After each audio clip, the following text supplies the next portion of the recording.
Hello, my name is Kyle Hanan. I'm the world record holder surviving the most chemotherapy and also the terminal cancer patient with the largest biceps in the world. Still got some pretty good pain going in this area. We brought back Untapped finally. I'm flying solo today. Levi is out working his butt off in Florida. He's part of starting up a new company in Barwis, and they're doing some really excited, cutting edge sort of therapy.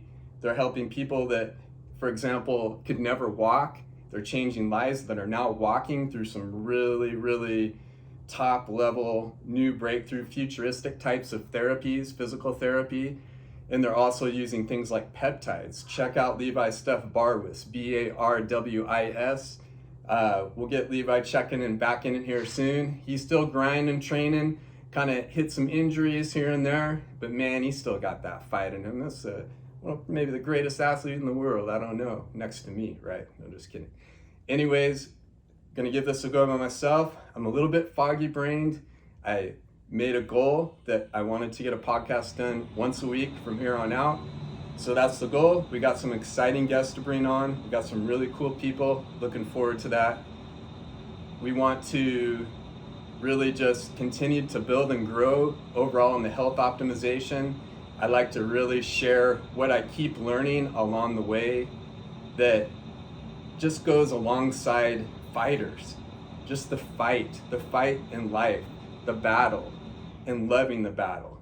And something hit me really hard just now. On day 4 from a chemo we did Thursday, and it's a really big chemo. It's 3 chemos all together.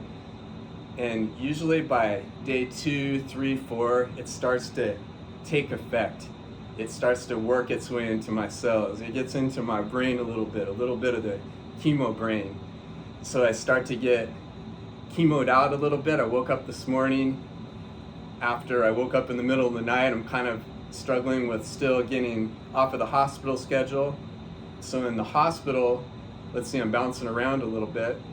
But now I'm out of the hospital now, I think 2 weeks, a little fuzzy with that stuff. It takes me time. Usually it takes me a month or 2 when I've had a longer hospital stay to really process what happened, why I was in the hospital exactly, and what I'm learned out of it. I really track and go into just a deep sort of boot camp mode when I'm in the hospital.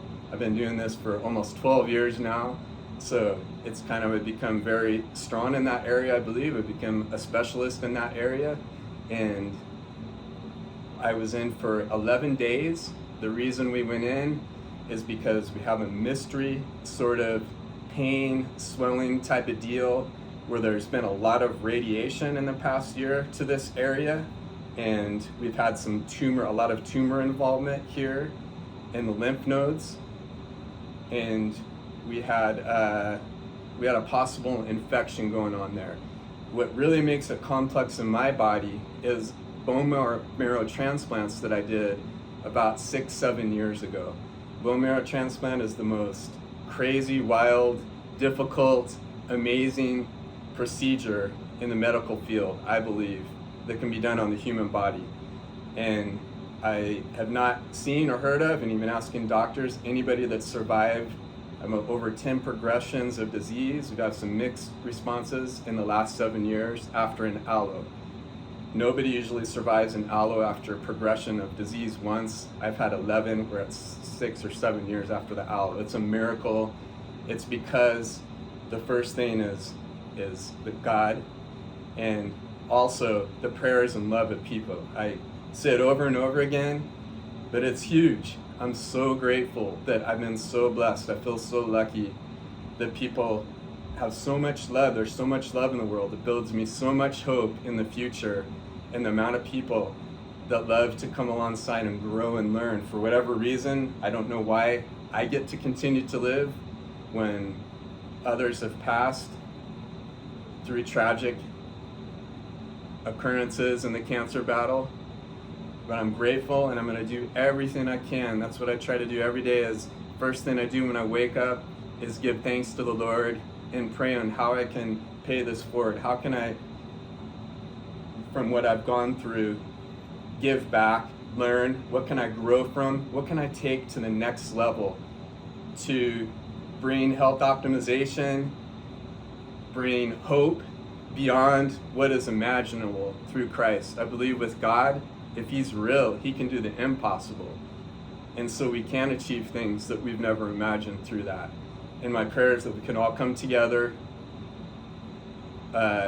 alongside the Lord or whatever you believe in, that we can be in alignment with that goal to be open, to be non-judgmental, to be learning so that we can grow stronger and stronger, such as through the hospital stay. That's what I tried to achieve. And the back to the complexities of why it gets so difficult when I stay in the hospital is from the bone marrow transplants, there's something in my body called graft versus host disease. If you ever are bored and want to learn about some crazy stuff in the medical field, investigate graft versus host disease from bone marrow transplant. That's a wild area of learning. And even the most seasoned veterans, doctors in the area, immunologists that study GVH or work in blood cancer, bone marrow transplant, they'll tell you that we've come so far just in the last 10 years in that area with graft versus host disease, but still very little is known because the body is just incredible. There's nothing black and white about the immune system. The deeper I get into this, there's so many layers and complexities. And sometimes what is up is down, what is backwards is forwards, flipped inside out, and that's exactly how my body operates. So the graft versus host disease, my donor immune system that changed my blood type and changed everything in my body, it basically is like going through a whole like heart, lung, kidney, skin, everything transplant. It still impacts me because that donor immune system goes sometimes to help graft versus host. It goes to try to help, maybe it sees some cancer and it goes to attack that cancer. It sees too much sunlight and it goes to try to help prevent that sunlight, but instead it kind of gets over ramped and excited and ends up hurting me sometimes. It thinks it's helping the sun, but it's from the inside, it makes the burn worse. It gets overexcited in helping that. The same thing can help with cancer. So our prayers are always that GVH is attacking the cancer, or in this case, we had this crazy unknown alien infectious disease doctor, Dr. Katie Kimes, just the most amazing woman I've met. She coined a new term for what I had because it was unidentifiable as myostatus madness. So maybe we'll get that into the medical books. But we had this, we went through so many tests. It was about 7 hours of scans while I was in the hospital, many painful blood tests, going through so many tests. And I'm so grateful to everybody, the team that worked so hard. My oncologist, hematologist, infectious disease doctor, hospital doctors, the nursing staff, the nurse practitioners, cancer pain management, everything was working together as a team. I'm so grateful for, and it was a good group of people where for the most part, everybody was dedicated towards learning. What could we learn from what was happening to me? And the pain was intense. We went into the emergency room because the pain was kind of like, I've had very high levels of pain, and the more sick you are and the more your immune system is down, the more you're going to feel that pain, and it's going to affect your body and bring stress on you. So this was up there definitely with the highest level of pains, and it was very difficult to get rid of. Pain is never 100% level and straight. Pain always has little fluctuations and variables, and sometimes are higher and lower. So with pain, over time, I studied it very deeply. I really look closely at my heart rate, my resting heart rate. That tells me a lot of the story about where I am with the pain. Because sometimes we say, I'm gonna tough it out, or we think we're gonna push through it, or we don't really have a measure for the pain. We got that scale of 1 to 10, but that can sneak up on us too. So I try to find ways to track and measure and be able to get an accurate read of where my pain is and how much it's affecting me. And it gets tough when I have these chemos going on and all these other nausea and neuropathy and a lot of other factors going in the body, and I love this challenge. And so something that hit me when I was getting ready for this podcast today, I was really struggling getting ready because I'm kind of chemo brained out, but I was like, I made that commitment this week and goal to get it done. I'm gonna get it done. Thanks for being patient with me kind of bouncing around. My prayer and hope is that we're still getting something good out of this. is I went into the bathroom and I splashed some water in my face, dried it off, shook it off, and I was improved. Maybe I was improved 5 to 10%, but that 5 to 10% improvement is improvement. I'm gonna latch onto it, I'm celebrating it. The splash on water didn't leave me neutral and it didn't put me backwards. I splashed some water on it and I went 5 to 10% better. And I'm gonna use that momentum to launch me forward to something better. And I love that principle of you get into a tough problem, splash some water on it and just keep moving forward. And it's so paralleled with baptism is what was kind of, I think God gave me maybe a download, or maybe it's the drugs, I don't know. Is the baptism, is the immersion, the cleansing of the mistakes we made. I set goals and sometimes I fall off from them, or life happens and cancer comes along or whatever, and it kicks us off the horse and we fall off and we get taken off that. But if during that time when we're down off that horse, down in the canal, down in the desert, down in the valley, the shadow of the valley near death, is during that time, how can we grow? How can we work harder to get back on that horse? And when we get into that place and we're seeking wisdom, how to make better decisions, how to get stronger in our commitment to not waver so it can be stronger to stick on that horse, what can we learn during that time? Of course, as I was in the hospital, I tried to stick with that whole philosophy and mindset. Is when I was down in that valley of shadow of death, there was times of just crazy suffering that I just couldn't shake off. But I stuck on that. And although I wanted to quit and I was close to quitting sometimes, as I said, I know this is gonna pass. And I love the fight. I absolutely love the big picture. I try to stay on the big picture. This is the fight. This is the 5th round. You know, you got these amazing fighters, Sugar Sean O'Malley, we love him so much. In his last fight, he's in that 5th round and he's giving it everything. He's putting it all out there, pushing the limits beyond where you would rather, hey, why do I need to do this? I could just go back, I could stay away, I could go back into the locker room and walk into the dawn, the sunset, and he wouldn't have to fight again. But he stayed in there and he pushed the limits. He pushed the warrior mentality and he presented something globally to build hope in the fight, and it impacted me so much. That team there, Tim, Sugar, and our gym, Red Hawk Academy, just so grateful for the motivation that they give into the world and that we're working together as a team to push this forward. So we're in the hospital, and as it was getting more and more painful, we tried everything. Ara did her cupping. I was using every possible trick that I could do to get rid of the pain. We weren't successful with it. It got worse and worse to the point where I was having trouble breathing. So I was like, all right, gotta go in. So we went in to the ER. I always get labeled, not always, but usually I get labeled into level 4 or 5, which means kind of like a gunshot victim or something, where they push you in fast into the ER, and I usually get into specialized care very fast. Unfortunately, on that day, for whatever reason, maybe they thought, this guy doesn't look that bad, they put me into after I got past that 4 or 5, somebody decided to put me into a waiting area, and there's a lot of construction going on, so I was kind of in this waiting area for 4 or 5 hours, and they would come by and give me a little pain injection every so often. So I was just kind of floating between just crazy pain, some difficulty breathing, heart doing palpitations and things like that, and just being way high.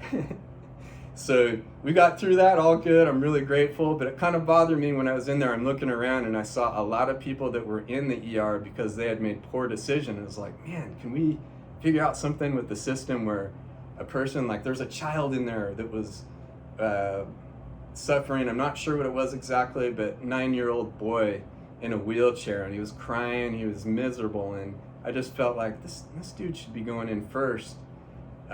No disrespect for people who made poor choices with their health.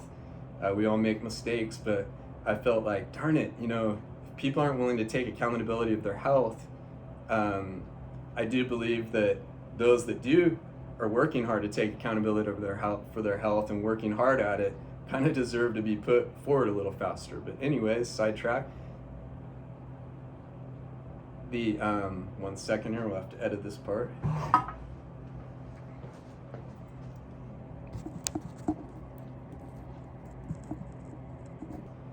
Getting back into the system, I got Kai here helping me today, so we're working through trying to remember how to do the podcast again. And so we went into the specialized care, and I entered into my hospital mode. I train for this, I think about this, I prepare for these situations, because I know in this kind of care, it's not a standard hospital stay. It's not like going in for one thing, like a person might go in for surgery, or maybe a kidney or heart issue, or something like that. This is many, many layers of very deep complexities. And it's very common for a person in my situation, allogeneic bone marrow transplant patient that has cancer that is progressing disease with infection, that it can take you out very fast. Things can turn very rapidly. So my body goes through very deep peaks and valleys, such as with the pain. So we tested and tested, and myostatus, madness, alien infection. It was 11 days of trying to find the right amount of pain medicine and clearing any kind of possible blood culture lab that might be hidden in there, and really looking deep into the bones and the muscles for some kind of any kind of hidden cancer that might be hanging around. Found nothing. I did get to go further, maybe not further than I ever have, but pretty close. Bone marrow transplant was a lot of deep meds and drugs, but this I was able to I was on less other medications. We were on heavy antibiotics and things like that, but I was able to really go further because I had a dedicated cancer pain management team that let me experiment with different drugs. So we got on fentanyl for 3 or 4 days, and we went up to a very high dose. I think we got up to 100 milligrams. I think that's the max dose that they will do in the hospital. These are infusions. My port was pulled out. We did 3 surgeries in the hospital. We tried to repair the problem. We pulled the port out, and then we put the port back in. The port is for chemos. That helps get the chemotherapy into my body. So the entire time I was hooked up to, I forgot what they're called, but it goes into your bloodstream through your veins. We had lines and stuff going in that way.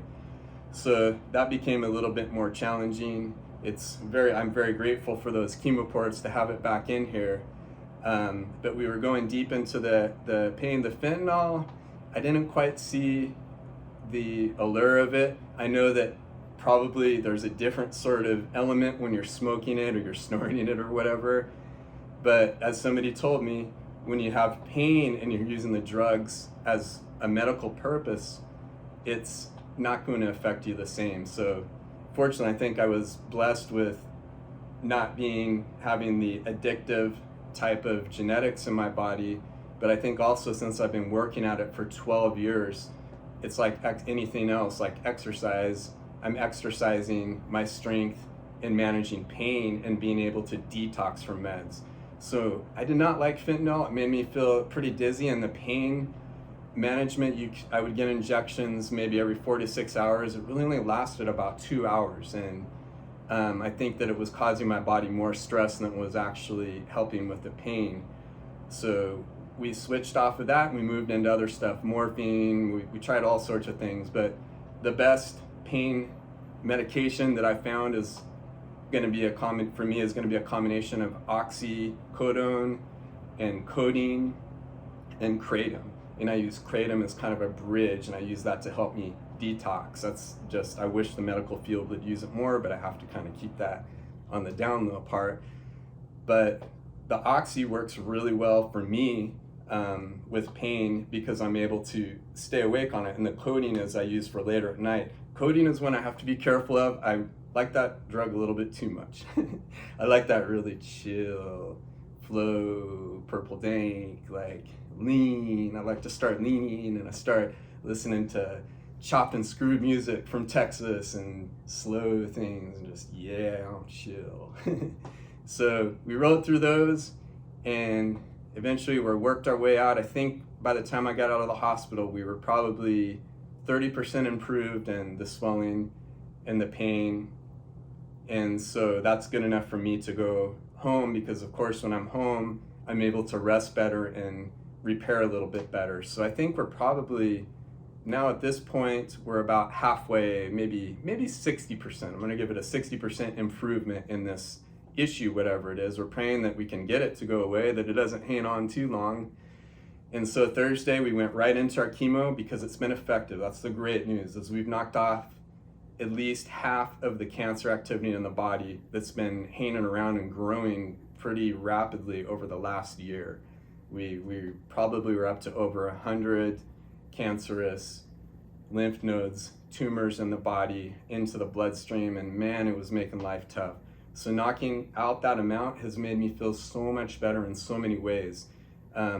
Things are still a challenge, but I'm able to have areas and moments and time and windows where I can have maybe two hours where I'm feeling really good. Like Luke is always asking me, how do you feel that 1 to 10? Man, I've had some periods where I'm like up in a 9. If I take out this pain, man, I'm feeling really good. And sometimes like chemo day 4, as I probably got down to a 3 or 4 last night, woke up, I've been waking up since I've been out of the hospital in the middle of the night several times. I always wake up wide awake at about 3 o'clock in the morning, because that's when they would come in and start searching around for a vein with a needle, and lights are on, and doing vitals, having me weigh myself and checking me out and things like that. They do at that time because the doctors make their rounds in the morning so that they can have the labs ready to be able to talk to me when they meet me. So I know it's for a good purpose, but man, it's rough.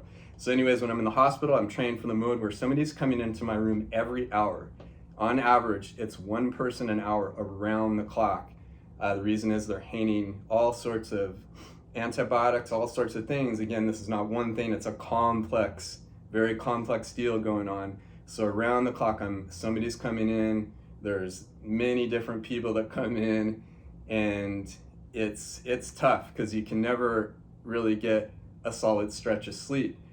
So when I get into that mode, I'm down in the shadow of the valley of death. I know I'm gonna grow during this time. I'm gonna enter into boot camp. I'm gonna work my ass off. I don't have time for anything else. When I'm in the hospital, I am the furthest thing away from bored, or the furthest thing away from being able to chill and relax and have some good times. I'm always working like with full force, just around the clock. And I kind of like that. I kind of like that jungle boot camp. I'm in there, I'm battling, and I'm growing.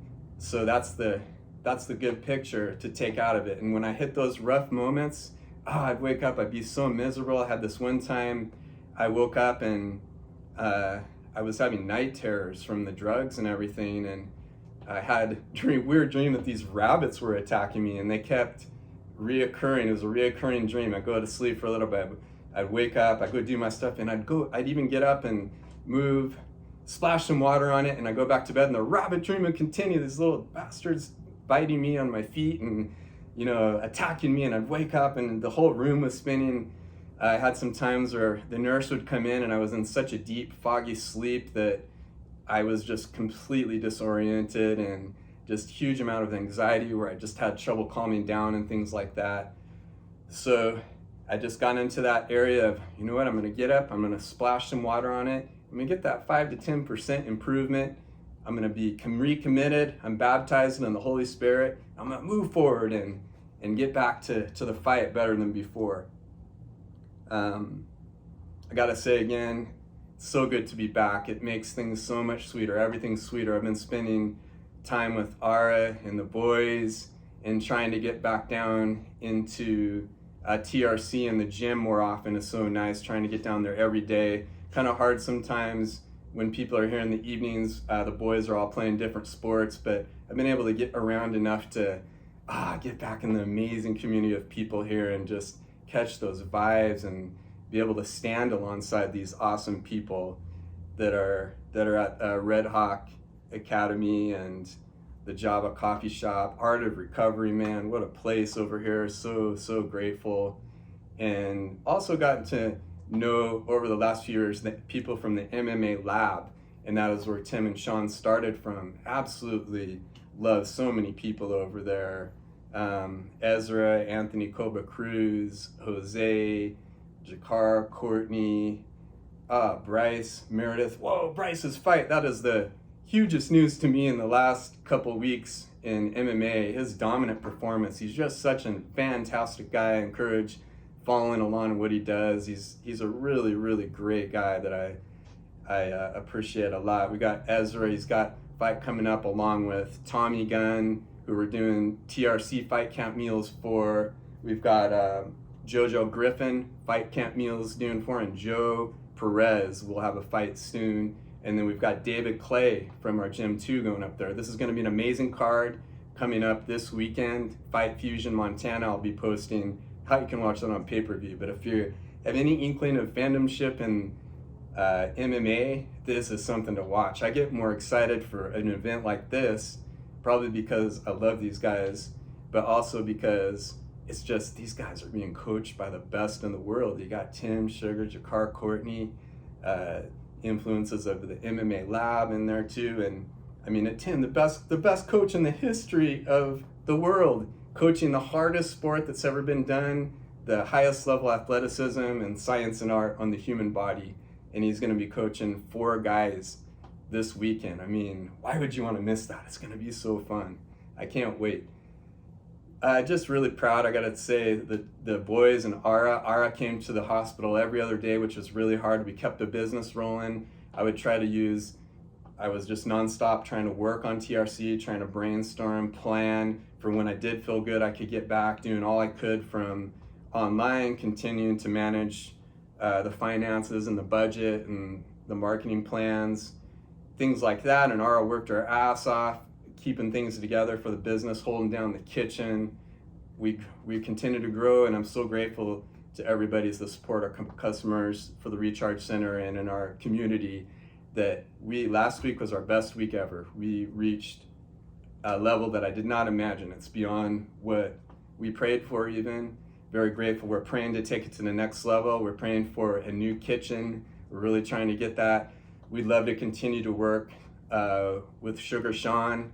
He's just the best. Him and Danny, just the best people ever. Danny is a genius marketer. She's a genius artist. And I think that she's kind of stays behind the scenes, and people don't always see that. But it's been amazing to watch what their team has done, and similar with Mariah and Tim too. That are such spectacular leaders and just so strong, and it's just such good leaders for a young generation of many people come into our community, and in many ways I was too, kind of just isolated and lost, and they've just created something here globally that is so very special. That's just with all the bad in the world, there's some awesome hope. It's evidence of great hope going on in the world.